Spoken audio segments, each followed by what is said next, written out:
सनातन धर्म के क्या क्या टेक्स्ट बुक्स होते हैं या स्क्रिप्चर्स होते हैं, उस पर हम चर्चा कर रहे थे। पिछले दो सीरीज में हमने जाना वेद, जो हायरार्की में जो सबसे सुप्रीम अथॉरिटी रखता है। उसके बाद हमने जाना ब्राह्मण, आरण्यक, उपनिषद। उपनिषदों की जो 11 उपनिषदों में भी बहुत सारी लोगों ने कंट्रोवर्सी पैदा कर रखी है। रोज नए नए बुक लिख डालते हैं उपनिषद के नाम पर, और आज के डेट में 200-250 उपनिषद बन गए। तो जो फेक चीजें हैं उसके बारे में भी आपकी अवेयरनेस होना जरूरी है। इसी तरह उसके बाद जो 6 वेदांग हैं, शिक्षा, छंद, व्याकरण, निरुक्त, ज्योतिष, कल्प, इनके बारे में भी हमने चर्चा की। इनकी क्या क्या सब्जेक्ट मैटर इनमें होते हैं और ये क्यों जरूरी है एक धर्मशास्त्र से दृष्टि से, है ना। फिर हमने चर्चा की थी 4 उपवेद, धनुर्वेद, स्थापत्य वेद, गंधर्व वेद और आयुर्वेद। फिर हमने जाना जो 6 दर्शन शास्त्र हैं, 6 डिफरेंट ब्रांचेस ऑफ फिलोसफी, न्याय, वैशेषिक, मीमांसा, वेदांत, सांख्य और योग। अब कितनों को पता होगा कि इनके ऋषियों का नाम क्या है? इनमें से कोई एक ऋषि आज होता तो उसके भगवान बना के पता नहीं कितने मंदिर ही बना डालते। बस उसको एक चीज बोलने की जरूरत है, इस मंदिर बाबा के मंदिर में जाओ तो आपकी कामनाएं पूरी हो जाएंगी। बस इतनी बोलने की जरूरत है। तो हम उनको नहीं जानते जो हमारे हमारे लाइफ में पिछले 5,000 10,000 साल से जो कुछ भी स्पिरिचुअलिटी या रिलीजियस थॉट्स हैं, जिन्होंने इन चीजों को हमारे सामने रखा, हम उनको नहीं जानते हैं। तो महर्षि गौतम न्याय दर्शन के ऑथर हैं, फर्स्ट ऑथर। महर्षि कणाद वैशेषिक दर्शन के, महर्षि जैमिन मीमांसा दर्शन के, महर्षि वादरायण वेदांत दर्शन के, महर्षि कपिल सांख्य दर्शन के और महर्षि पतंजलि योग दर्शन के जो प्राइमरी या प्रथम या फर्स्ट आचार्य हैं, ऑथर हैं। उसके बाद तो बहुत बड़ी श्रृंखला है, ये हम चर्चा कर चुके हैं। आज का जो टॉपिक है, रेस्ट ऑफ जो बाकी बुक्स हैं उनकी चर्चा करेंगे। उसमें आते हैं धर्मशास्त्र, इतिहास, पुराण। इनकी क्या हायरार्की में क्या पोजीशन है, क्या सब्जेक्ट इनमें बताया गया है, जिनको हमें जानना है। तो पहली चीज हम लेंगे धर्मशास्त्र, या जिसको टेक्निकली हम स्मृति शास्त्र कहते हैं। तो इसको धर्मशास्त्र कहा जाता है क्योंकि ये शास्त्र धर्म से रिलेटेड होते हैं। और धर्म शब्द आते ही, जैसे कि आम हिंदुओं की जिस तरह की समझ है रिलीजियस पढ़ाई, हम फिर जोड़ने लग जाते हैं। अच्छा, हवन, पूजा पाठ, पंडिताई, ज्योतिषी, है ना, प्रसाद, मंदिर। बड़े इंटरेस्टिंगली धर्मशास्त्र में ऐसा कुछ भी नहीं है। आपको शायद बुरा लगे कि हमारे धर्मशास्त्र इतने खराब क्यों है। वो प्रॉब्लम है कि वो धर्मशास्त्र खराब है कि हम खराब हैं, that we need to decide. क्योंकि हमारे यहाँ जो धर्म की जो जो डिस्कशन था, जो धर्म की जो चर्चा थी, वो ये तो कर्मकांड है। ये अपने जो एक इमोशनल भूख है, उसको एक प्राइमरी लेवल पर सेटिस्फाई करने के लिए जो व्यवस्था बनाई गई, जिसको हम पूजा पाठ आदि कहते हैं, स्पिरिचुअल थोड़ी हाई हाई लेवल की होती है। धर्म का संबंध जो हम बार बार चर्चा करते हैं इस धर्मशास्त्र में, वही टॉपिक है। क्या? कि हमारा बिहेवियर, कंडक्ट, एथिक्स, वैल्यूज, ये क्या है, इनके बारे में इन धर्मशास्त्रों में चर्चा होती है। इनको स्मृति शास्त्र भी कहते हैं, खैर वो एक टर्मिनोलॉजी है, उसमें डिटेल में नहीं जाएंगे। तो उनके टॉपिक में 3-4 बेसिक टॉपिक है: आचार, व्यवहार, शासन एंड प्रायश्चित। 4 बेसिक टॉपिक्स होते हैं किसी भी धर्मशास्त्र के। आचार धर्मशास्त्र का सबसे सबसे इंपॉर्टेंट टॉपिक है। धर्म सुनते ही अगर आप किसी को कहते हो कि ये धार्मिक है या ये धर्म का काम करता है, तो धर्म का क्या अर्थ है? कहते हैं आपका आचार, आपकी आचरण, आपका बिहेवियर, आपका कंडक्ट कैसा है। डे टू डे लाइफ में जो कुछ भी हम करते हैं, सोचते हैं, बोलते हैं, वो सब उस शास्त्र का टॉपिक होता है। क्या वैल्यूज है, क्या एथिक्स है, क्या मोरालिटीज है, इन चीजों पर चर्चा करना, जस्ट जनरलाइज करके नहीं। आप कहेंगे तो पता है यूनिवर्सल वैल्यूज है, ऑनेस्टी है, चोरी ना करना, झूठ ना बोलना, माफ करना, ओके, वो तो ठीक है, यूनिवर्सल वैल्यूज हैं। पर हमारे यहाँ वो यूनिवर्सल वैल्यूज नहीं, यही धर्म है। अगर आप इन्हीं चीजों का पालन करते हैं तभी you are a religious person. अगर नहीं करते हैं, कुछ भी सर फोड़ते रहो, नारियल फोड़ते रहो, बोरी बोरी नारियल फोड़ते रहो, किलो क्विंटल क्विंटल अगरबत्ती जलाते रहो, वह रियलिटी में कोई ज्ञानी विद्वान होगा, कहेगा इससे तुझे कुछ नहीं होने वाला, फिर नाराज होकर भाग जाएंगे वहां। जो बाबा दुकान खोल के बैठा है जी, कोई बात नहीं, सीधा स्वर्ग की टिकट हम देंगे, दैट्स ए डिफरेंट थिंग। तो वो जो एथिक्स है, वो एथिक्स जो है, वो बोलने में सुनने में तो बड़ा मजा आता है, सच बोलना चाहिए, अहिंसा नहीं करनी चाहिए, पर क्या आम आदमी इस तरह के बिहेवियर कर पाता है? नहीं कर पाता है ना।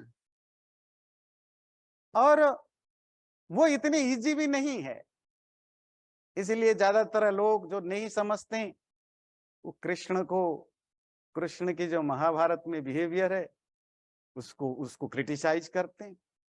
और हम तारीफ किसकी करते हैं महाभारत में? भीष्म की।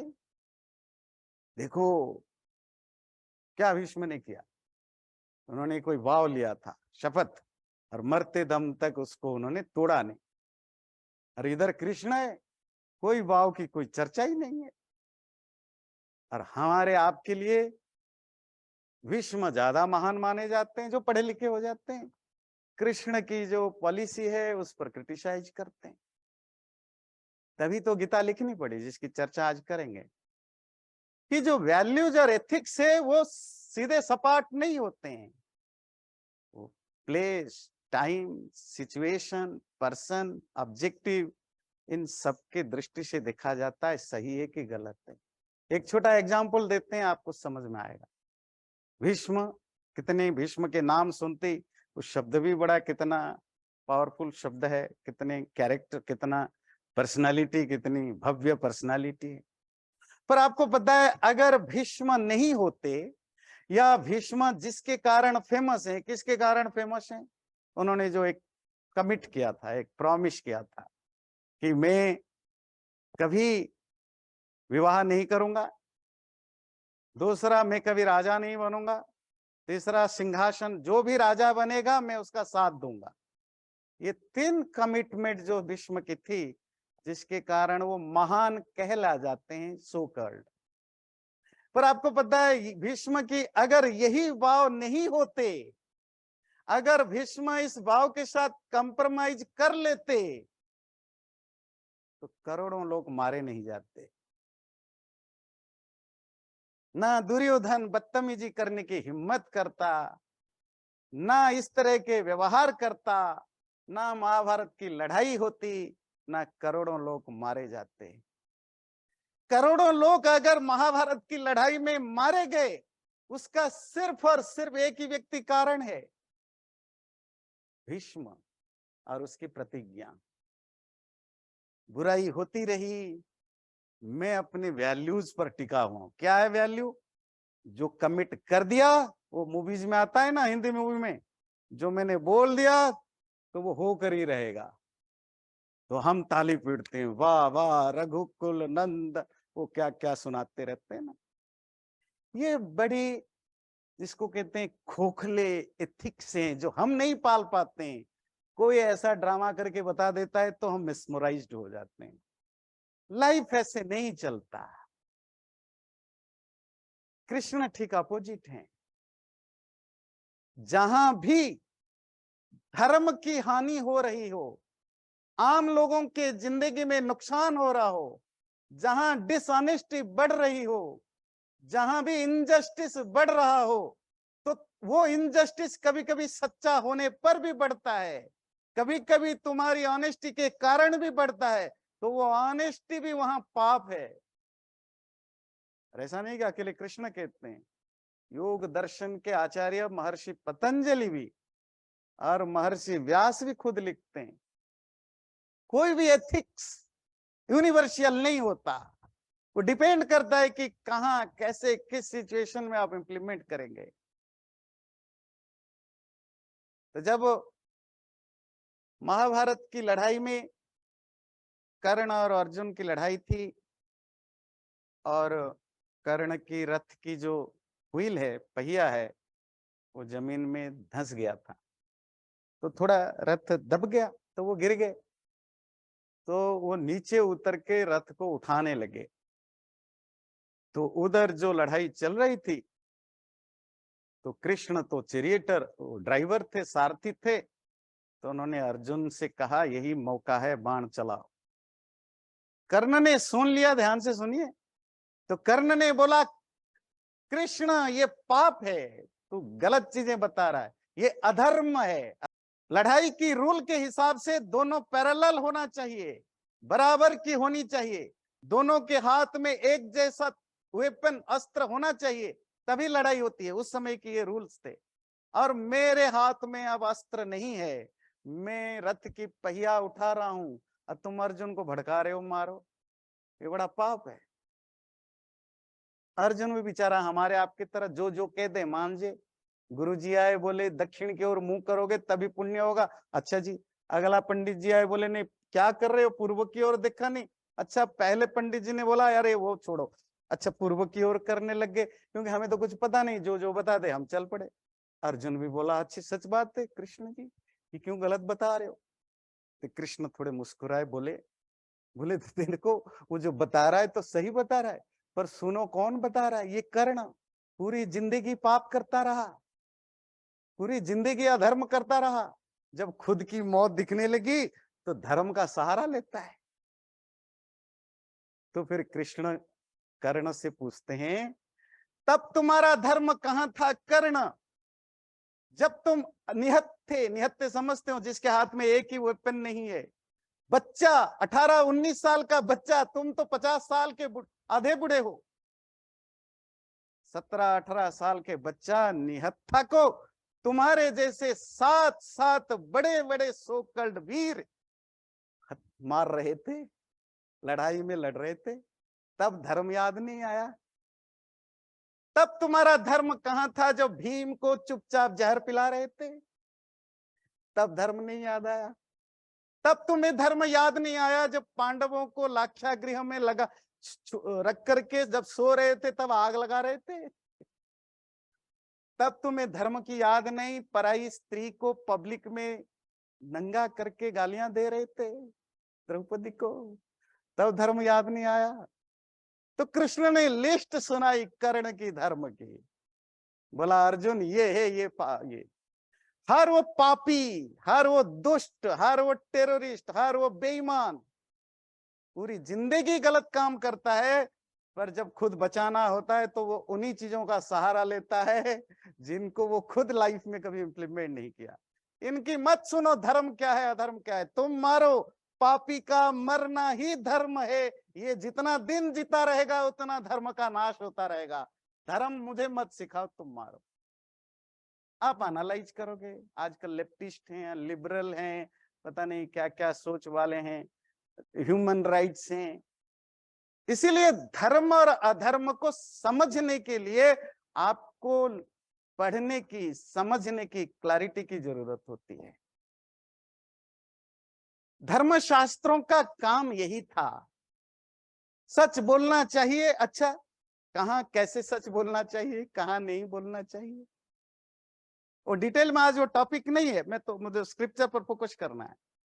तो इसीलिए धर्म क्या है, कैसा है, कौन सी सिचुएशन में क्या करना है, आपकी वर्ण व्यवस्था, आश्रम व्यवस्था, लाइफ की जो अलग अलग स्टेजेस है उसमें आपकी क्या बिहेवियर होगा, कैसे कंडक्ट होगा, आपकी क्या ड्यूटीज है, क्या ऑब्लिगेशंस हैं, क्या राइट्स हैं, ये सब चीजें जिन लिटरेचरों में धर्म शास्त्र में मिलता है हम उनको धर्मशास्त्र या स्मृति शास्त्र कहते हैं।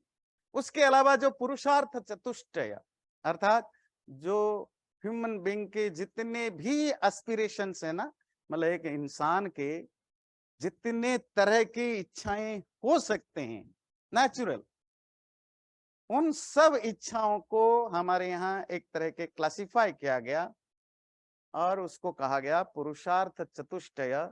सिंपल भाषा में कहें, 4 बेसिक ह्यूमन एस्पिरेशंस, मनुष्य जात की 4 फंडामेंटल इच्छाएं, उसको कहते हैं धर्म, अर्थ, काम, मोक्ष। हर व्यक्ति धन चाहता है। जो दुनिया को माया माया बोलता है वो भी धन ही चाहता है। धन कमाना, इकट्ठा करना, प्रॉस्परस रिच बनना, ये ह्यूमन नेचर है एक। दूसरा काम, सेंसुअल प्लेजर, फिजिकल जो भूख है उसको फुलफिल करना, इसको कहते हैं काम, ये दूसरा एस्पिरेशन है। तीसरा धर्म, अच्छे काम करना, वैल्यूज, एथिकल करना या एक्सपेक्ट करना। बुरे से बुरे आदमी भी उसकी समझदारी, अंडरस्टैंडिंग के, गलत अंडरस्टैंडिंग के कारण उस सही को गलत समझ के करता है, गलत को सही समझता है। ये टेररिस्ट जिनको आप कहते हैं, वो अपने लिए सोचते हैं कि हम धर्म कर रहे हैं, क्योंकि वो अलग बात है, उनके धर्म गुरुओं ने उनको यही सिखाया, उनके स्क्रिप्चर में यही लिखा हुआ है कि भाई यही करने पर ही तुझे स्वर्ग मिलेगा, ये जो कर रहे हो ये धर्म है। तो ये उनकी ब्रेन वॉश किया गया है, वो गलत को सही समझते हैं, पर वो व्यक्ति जिस इंटेंशन से करता है उसकी इंटेंशन है कि मैं जो कर रहा हूं सही कर रहा हूं। इसलिए सही धर्म, सही गुरु, सही व्यक्ति चुनना बहुत जरूरी है। नहीं तो टेररिस्ट होकर भी आपको लगेगा कि मुझे तो स्वर्ग में पक्का जगह मिलेगा। तो इसको कहते हैं धर्म। अच्छी चीजें करना हर व्यक्ति की इंटेंशन है। और चौथा है लिबरेशन, मोक्ष। ये जब ये जो दुनिया में ऐसा कोई व्यक्ति नहीं जो दुख, पेन, सफरिंग को पसंद करता हो, उसे छुटकारा चाहिए। और जो जो एब्सोल्यूट लिबरेशन है इस संसार की पेन और सफरिंग से छुटकारा पाने को, उसको मोक्ष कहते हैं। ऐसा कोई व्यक्ति मिलेगा जो कहेगा नहीं मुझे पेन और सफरिंग बड़ा मजा आता है, जैसे बेर खाने में मजा आता है, मुझे तो दर्द में भी उतना ही मजा आता है। होते होंगे जो ड्रगिस्ट, जो ड्रग वग लेने वाले, उनको मजा आता होगा, पर वो भी इल्यूजन में होता है ना। नॉर्मल लोग कोई करेगा कि जिन्हें कांटा चुभ गया तो मजा आ गया, थप्पड़ मार दिया तो मजा आ गया, होगा कोई? बीमारी हो तो बढ़िया हो गया, नहीं होता है ना। हर व्यक्ति चाहता है लिबरेशन, और जो एब्सोल्यूट लिबरेशन है उसी को मोक्ष कहते हैं। ये 4 ह्यूमन गोल्स होते हैं, और ये इसमें कोई गिल्ट फीलिंग पालने की जरूरत ही नहीं है धन कमाने में। क्योंकि मैं इसीलिए कहता हूँ गिल्ट फीलिंग, क्योंकि हमें इस तरह के हमारे सोकल धर्माचार्य सिखाते रहते हैं, और जिससे हमें कन्फ्लिक्ट माइंड में चलता रहता है। वो कहते हैं ये सब माया है, इल्यूजन है, पैसा मत कमाओ, ये मत करो, सेंसुअल प्लेजर बुरी चीज है, इसको छोड़ो। ये हमें भड़काया जाता है, गलत तरीके से पुटे किया जाता है, और जो बोलते हैं वो खुद ही इकट्ठा करते रहते हैं। आपको कहते हैं धन छोड़ो, और कहाँ दो जी, हमें दे दो। आश्रम तो 5 स्टार का बनते रहते हैं, लोग अपना माया छोड़ने में बिजी रहते हैं। और शास्त्र ऐसा नहीं कहते हैं। ठीक है, कोई भी चीज एक्सट्रीम बुरी होती है ना। मतलब आम खाना अच्छा लगता है, अच्छा भी है, पर ज्यादा खा लेंगे तो पेट खराब होता ही होता है ना। सिंपल सी चीज है, कोई भी चीज ज्यादा करेंगे खराब होता है। तो लिमिटेशन में करना वो हर शास्त्र कहता है। हर चीज की सेंसुअल, आपकी जो सेंसेस है उसको थोड़ा कंट्रोल रखो, रेगुलेट रखो, ये तो जरूरी है। पर इन चारों पुरुषार्थ इसको कहा, ये ह्यूमन नेचर है, पर कैसे उसको फुलफिल करें, क्या क्राइटेरिया होगा, किस लिमिट तक जाना है, कहां से आगे क्रॉस नहीं करना, कहां करने पर पाप होगा, क्या करने पर पुण्य होगा, इसकी डिस्क्रिप्शन आपको धर्मशास्त्रों में मिलता है। उनका नाम क्या है मैं बात अभी बताऊंगा थोड़ी देर में। ये हुआ आचार। धर्मशास्त्र की दूसरा टॉपिक होता है व्यवहार। हिंदी में व्यवहार का मतलब होता है बिहेवियर। ये संस्कृत में मतलब इस जो लिटरेचर में व्यवहार का मतलब होता है जुडिशियल प्रोसीजर। मतलब जब आप केस करते हैं ना, जो कोर्ट में जो प्रोसीजर चलता है, तो उसको संस्कृत में कहते हैं व्यवहार। जैसे आप कहते हैं मेरे कोर्ट में केस से जा रहा हूं, तो संस्कृत में बोलेंगे कि व्यवहार है जा रहा हूं। तो व्यवहार क्या है? जो जुडिशियल प्रोसीजर है, जज कैसा होना चाहिए, जो आर्ग्यू करेंगे ऑन बिहाफ ऑफ देम, है ना, वो कैसे, जो जिसको आप अटर्नी या वकील कहते हैं, वो कैसे होनी चाहिए, ऑनेस्टी की क्या पैरामीटर्स होंगे, कोर्ट की सिस्टम क्या है, विटनेस जो होंगे, क्या क्या रूल्स है कि ये विटनेस जो है रिलायबल है, उस विटनेस की, गवाह की कौन सी चीजें एक्सेप्टेड होगा, कौन सा नहीं होगा, डिसीजन मेकिंग प्रोसेस क्या होगा, अगर डिसीजन मेरे फेवर में गया या नहीं गया तो मेरे आगे चांस क्या है। ध्यान रखिए, ये सब आपके धर्मशास्त्रों के टॉपिक हैं। व्यवहार जो है वो दो तरह की लॉस पर चलते हैं, आज की भाषा में कहें क्रिमिनल लॉ और सिविल लॉ। जो क्राइम है, जैसे आज भी होता है, वही सिस्टम हमारे धर्मशास्त्रों में भी है, थोड़ा 2000-2500 साल पुराने रूप में, आज थोड़े ज्यादा मॉडिफाइड हैं, ज्यादा मॉडर्न फॉर्म है, पर सिचुएशन यही है कि चोर चोरी करता है, क्राइम है, या किसी ने किसी को मारा, किसी को लूटा, तो उसको कैसे प्रूव किया जाए, क्या पनिशमेंट मिलेगा, ये सब क्रिमिनल जस्टिस में आता है ना, अपराध दंड। और सिविल लॉ में आता है जो आपकी मैरिज है उसकी वैलिडिटी। आपको पता है हमारे यहाँ 8 तरह की मैरिज है, 8 तरह के। आपके घर में शादियां होती है तो लिस्ट लेकर महिलाएं बैठ जाती है, पंडित जी को कम आता है, हमें ज्यादा आता है। देखो पंडित जी, हमारे घर में ये होता है, ये होता है, ऐसे होता है। ये तुम्हारे घर की रूल है, हिंदू धर्म की लॉ नहीं है। हिंदू धर्म मतलब हमारे धर्मशास्त्र तो 8 तरह के विवाह हैं, और उनमें एक इंटरेस्टिंग विवाह है, उसका नाम है गांधर्व विवाह। जानते हैं, 2 लड़के लड़कियां गए, माला बदल दी, हो गई शादी। आप तो रोने लग जाओगे, क्या भड़का रहे हो हमारे बच्चों को, हम तो दुनिया रेस्ट्रिक्शन दे रखे, ये नहीं, ये नहीं, ऐसे नहीं। ये भी हमारे यहाँ, उसको कहते हैं गांधर्व विवाह। ये मैं नहीं बोल रहा हूँ, आपको गाली देना है शास्त्र को देना, मैं तो जस्ट आपके सामने कोट कर रहा हूँ क्या शास्त्रों में लिखा है। कोई चीज पसंद ना आए ना, धर्मशास्त्र वालों के कलर पकड़ना, वो मिलेंगे नहीं पर मनी मन, वो मेरा नहीं पकड़ना, मैं तो जस्ट उनको कोट करता हूं। तो मैरिज कितने तरह के, क्या वैलिड है, क्या अनवैलिड है, इनवैलिड है। अगर किसी को अडॉप्ट करना है बच्चा, क्या प्रोसीजर है, ध्यान रखिए। ये मैं कह रहा हूं आज से 3000, 2500, 4000 साल पहले लिखे गए आपके धर्म के शास्त्रों की चर्चा कर रहा हूं। इनहेरिटेंस, जमीन जायदाद की बंटवारा कैसा हो, जो पेरेंटल प्रॉपर्टी है उसकी कैसे डिस्ट्रीब्यूशन हो, पति पत्नी के बीच में कैसे डिस्ट्रीब्यूशन हो, वो सब डिटेल्स जो है वो धर्मशास्त्र का टॉपिक है। तीसरा टॉपिक होता है शासन। शासन का अर्थ होता है साइंस ऑफ गवर्नेंस, कैसे रूल। एक कोई राजा, पहले तो इस तरह के सिस्टम नहीं होता था ना, एक राजा था या गणराज्य था। गणराज्य मतलब ग्रुप ऑफ पीपुल एडमिनिस्ट्रेट करते थे, डेमोक्रेसी के एक एंशिएंट वर्जन था, या राजा होता था। तो जो गवर्नेंस में है उसकी कैसे गवर्न करना है, कैसे उसके मिनिस्टर्स होंगे, सेक्रेटरीज होंगे, क्या रूल्स होंगे, कैसे डिप्लोमेसी होगी परदेश के साथ, जो फॉरेन अफेयर है वो कैसा होगा, लड़ाई हो तो क्या क्या चीजें ध्यान रखना, कहीं विद्रोह हो जाए, रिवोल्ट हो जाए तो क्या करना, ऑल डिटेल्स, इसको कहते हैं शासन तंत्र व्यवस्था। और जो चौथा टॉपिक होता है धर्मशास्त्र का, उसको कहते हैं प्रायश्चित। प्रायश्चित मतलब हमसे कोई गलती हो गई इंडिविजुअल लेवल पर या प्रोफेशनल लेवल पर, कोई हमने गलतियां कर दी, गुस्से के कारण, प्यार के कारण, इल्यूजन के कारण, या जानबूझ के कोई भी क्राइम या मिस्टेक हमने की, उसकी कैसे रिपेंट करे। एक तो कर्म व्यवस्था में आपको जो फल मिलेगा मिलेगा परमात्मा के न्याय से, दूसरा सोशल जस्टिस सिस्टम में भी जो आपको पनिशमेंट मिलेगा मिलेगा।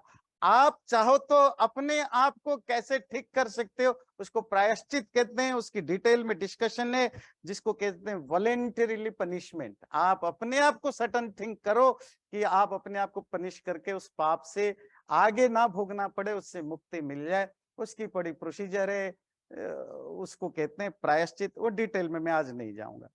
तो ये टॉपिक हैं धर्मशास्त्रों के। कितने हैं धर्मशास्त्र लिटरेचर?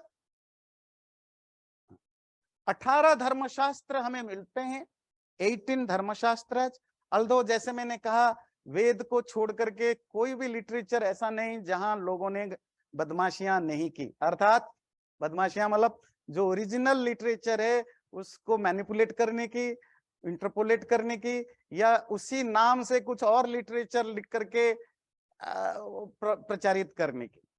तो धर्मशास्त्रों में भी हमें 20 24 बहुत सारे धर्मशास्त्र मिलते हैं, पर 18 धर्मशास्त्र हैं जिसको स्कॉलर्स लोग, विद्वान लोग एक्सेप्ट करते हैं, ओरिजिनल है। उनकी लिस्ट मैंने दे रखा है। वो मोस्टली उनकी लास्ट स्मृति में होता है। अंगिरस स्मृति, औशनस स्मृति, गौतम स्मृति, लिखित स्मृति, संवर्त स्मृति, व्यास स्मृति, अत्रि स्मृति, बृहस्पति स्मृति, हरित स्मृति, मनुस्मृति। ये मनुस्मृति नाम तो बहुत पॉपुलर आप सुनते होंगे। ये वन ऑफ द, ये 14 स्मृति शास्त्राज होते हैं। शंख स्मृति, इसी तरह आपस्तंभ, दक्ष, कात्यायन, पराशर, विष्णु, याज्ञवल्क्य, और ये सारे जो नाम है, यम, ये जो नाम स्मृत ग्रंथों का नाम है वो उनके राइटर के नाम पर ही आगे लिखा गया है। ये 18 स्मृति शास्त्र होते हैं। और ध्यान रखिए, क्योंकि ये स्मृति है, श्रुति नहीं है।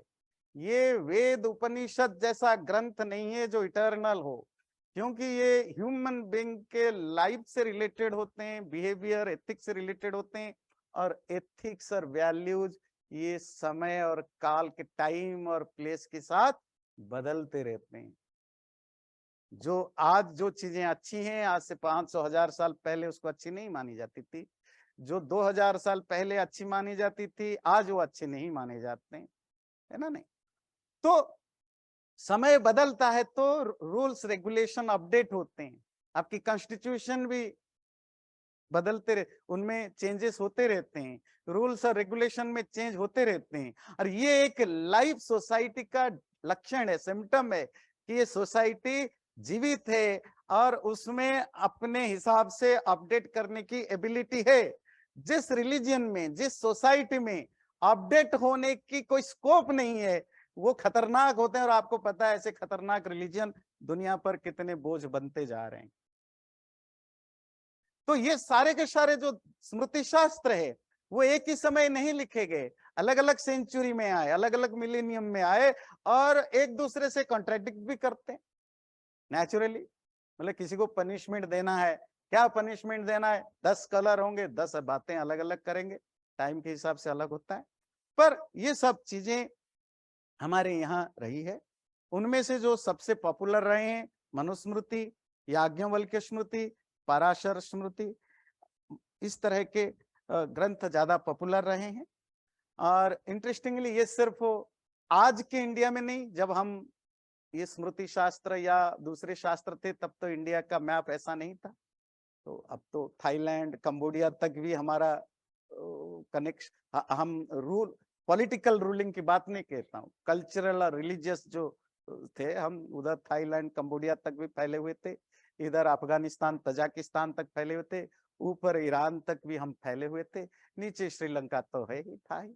तो आज भी भारत के अलावा म्यांमार और उधर कंबोडिया, इंडोनेशिया, थाईलैंड आदियों में भी इवन जो मिडिएवल एरा रहा, उनकी जो जस्टिस सिस्टम या सोशल लॉ थे, ये इन्हीं स्मृति शास्त्रों के बेस पर ही थे।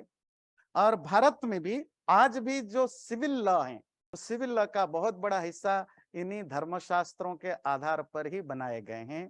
कोई व्यक्ति अगर ठीक ठीक हिंदू धर्म को समझना चाहता है, उसकी सोशल एस्पेक्ट को, उसकी रिलीजियस एस्पेक्ट को ठीक ठीक समझना चाहता है, बिना धर्मशास्त्र पढ़े वो समझ ही नहीं पाएगा। पर ध्यान रखिए, धर्मशास्त्र इतने सारे स्क्रिप्चर में से एक कंपोनेंट है। अगला हम चलेंगे जो आप लोग बहुत फैमिलियर हैं, वो है इतिहास। इतिहास अंग्रेजी में हिस्ट्री है। हमारे यहाँ 2 बुक्स को इतिहास कहा जाता है। आप लोग तो पुराण के साथ उसको काउंट कर लेते हो। पुराण क्या है अभी समझेंगे। पुराण माइथोलॉजी है, जहां इमेजिनरी स्टोरीज हैं। इतिहास जहां रियल स्टोरीज हैं। इतिहास वो हिस्टोरिकल नैरेटिव है जिसमें मिथ का थोड़ा बहुत एलिमेंट मिलता है, और उसके साथ मोरालिटी, मेटाफिजिक्स, मतलब दर्शन, वैल्यूज, राज्य संसाद, वो जो आपकी गवर्नेंस, पॉलिटिक्स कैसे हो, इससे रिलेटेड चीजें भी डिस्कशन होता था। तो हमारे यहाँ 2 लिटरेचर को, ये शास्त्र नहीं है, 2 लिटरेचर को इतिहास के रूप में काउंट किया जाता है। वो है महाभारत और रामायण। महाभारत और रामायण जो इतिहास जिसको हम कहते हैं, इसको उपदेश की जो कोई भी चीज को बताने की 3 स्टाइल होती है, उसमें ये सेकंड स्टाइल में आती है। किसी भी चीज को बताने का 3 स्टाइल का क्या मतलब है? मतलब 3 तरीके से आप किसी व्यक्ति को अपनी चीजें कम्युनिकेट कर सकते हैं। उसको कहते हैं प्रभु सम्मित, कमांड की नेचर से। आप बॉस हैं, पेरेंट्स हैं, प्रोफेसर हैं, आप जस्ट कमांड देते हैं, ये सही, ये गलत, ऐसा करना, ऐसा नहीं करना, जिसमें कोई एंटरटेनिंग पार्ट नहीं है। आजकल पेरेंट्स थोड़े से फ्रेंडली हो रहे हैं अपने बच्चों से। सो उसको कहते हैं प्रभु सम्मित। प्रभु समझते हैं मालिक। तो वेद, उपनिषद, दर्शन शास्त्र, धर्म शास्त्र, ये सारे प्रभु सम्मित लिटरेचर होते हैं। मतलब इनमें जो हमारे लिए जो एडवाइसेस हैं वो डायरेक्ट कमांडिंग नेचर में। दूसरा होता है सुहृत सम्मिता, वेल विशर की स्टाइल में, फ्रेंडली स्टाइल में। फ्रेंड आपको ये नहीं कहेगा कि भाई सिगरेट पीना छोड़ दे, नहीं तो घर से निकाल दूंगा।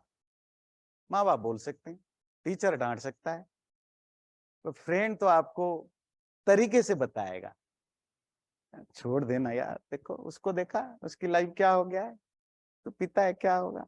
वो बुरा भी नहीं लगता है, मैसेज भी आ जाता है। उसको कहते हैं सुहृत संहिता, फ्रेंडली ट्रीटीज। महाभारत और रामायण सुहृत संमित में आते हैं, जहां कोई आपको डायरेक्ट मैसेज तो नहीं है, पर जब आप रामायण में स्टोरीज पढ़ते हैं, कैरेक्टर्स को समझते हैं, या महाभारत में जब आप स्टोरीज पढ़ते हैं तो उनके कैरेक्टर्स को समझते हैं, तो इनविजिबली आपके अंदर मैसेज जाता है। किसी ने नहीं बताया रावण, वाल्मीकि ने नहीं बताया रावण बुरा है, आपको लगा कि रावण बुरा है। किसी ने नहीं बताया राम अच्छा है, आपको लगा कि राम बड़ा अच्छा आदमी है। किसी ने नहीं बताया कि कृष्ण ऐसा है, आपको लगा कि कृष्ण महान है। दुर्योधन बदमाश है। आजकल तो नया ट्रेंड शुरू हो गया भारत में, दुर्योधन को जस्टिफाई करने का, कर्ण को जस्टिफाई करने का, विक्टिम दिखाने का। खैर वो तो एक अलग चीज है, पर जब आप खुद पढ़ते हैं आपको लगता है ये कर्ण बदमाश है, ये रावण बदमाश है, आपको लगता है। व्यास ने नहीं लिखा कि कर्ण बड़ा बदमाश था। आपको कैसे लगा?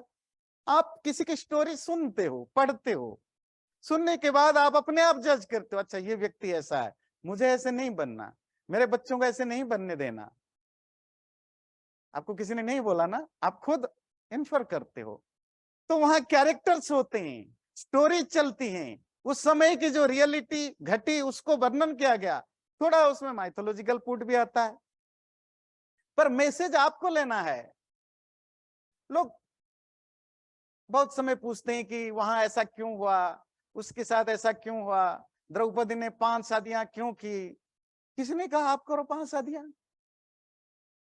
महाभारत में और किसी ने 5 शादियां की है? अकेली द्रौपदी ने की ना। वो एक इंसिडेंट है, हुआ, आप स्टोरी को पढ़े, एक कैरेक्टर को समझा, आपको लगा ये ठीक नहीं है, छोड़ दो। किसी ने फोर्स किया कि तुम्हें भी 5 शादियां करनी है? हिस्ट्री हिस्ट्री होती है। हर व्यक्ति ना अच्छा होता है ना बुरा होता है। बॉलीवुड मूवी की तरह, बॉलीवुड मूवी में क्या होता है, एक हीरो होता है, बिल्कुल 24% सोना, खरा सोना, शुरू से आखिर तक खूब पिटाई खाता है, खूब पिटाई खाता है, खूब पिटाई खाता है, हर जगह पहुंच जाता है। लास्ट में विलियन को पूरा शुरू से आखिर तक वो बदमाशी बदमाशे, पूरे 3 घंटे की मूवी में 2.5 घंटे का, 2 घंटे 50 मिनट तक जुल्म करता रहता है। फिर आखिर 5-7 मिनट में हीरो में बिल्कुल वो सुपर पावर आ जाता है, वो अकेले 50-60 लोगों को मार डालता है, जीत जाता है। ये है बॉलीवुड मूवी। और हमारी वही परसेप्शन बॉलीवुड मूवी वालों ने बना रखा है।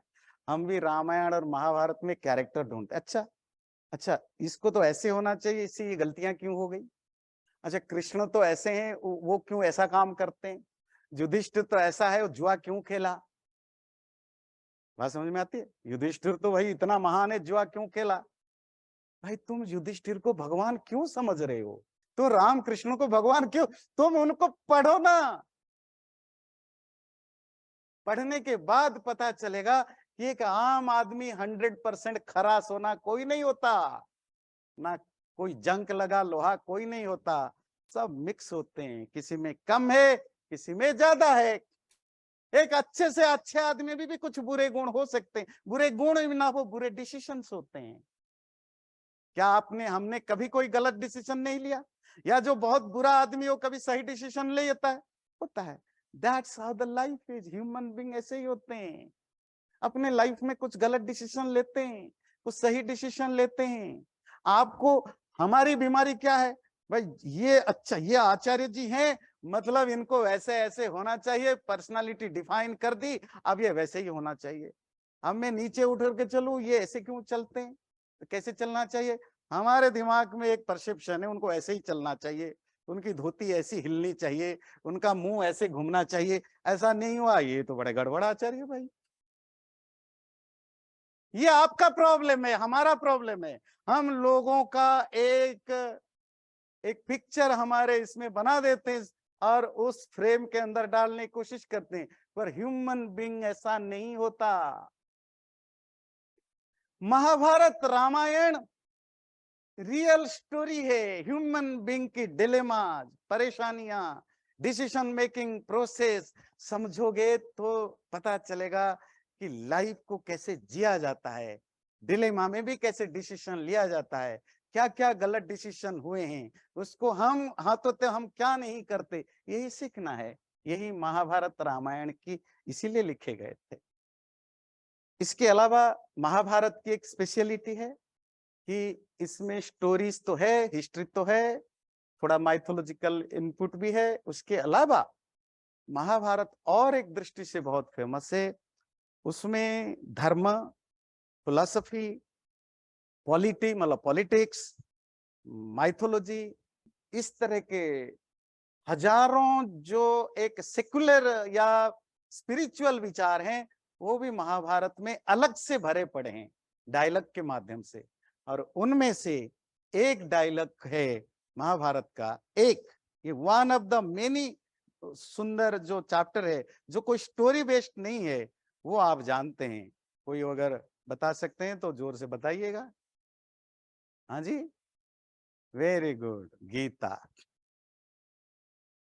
गीता एक अलग बुक नहीं है, ध्यान रखिए।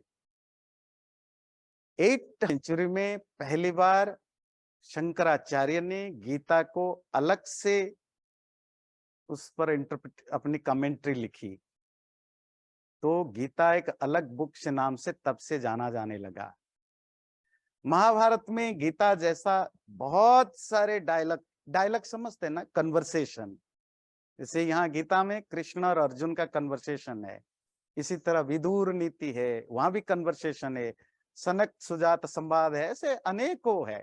पर Gita one of the most popular, interesting और काफी अच्छी बातें हैं, तो उसको अलग से छापा गया।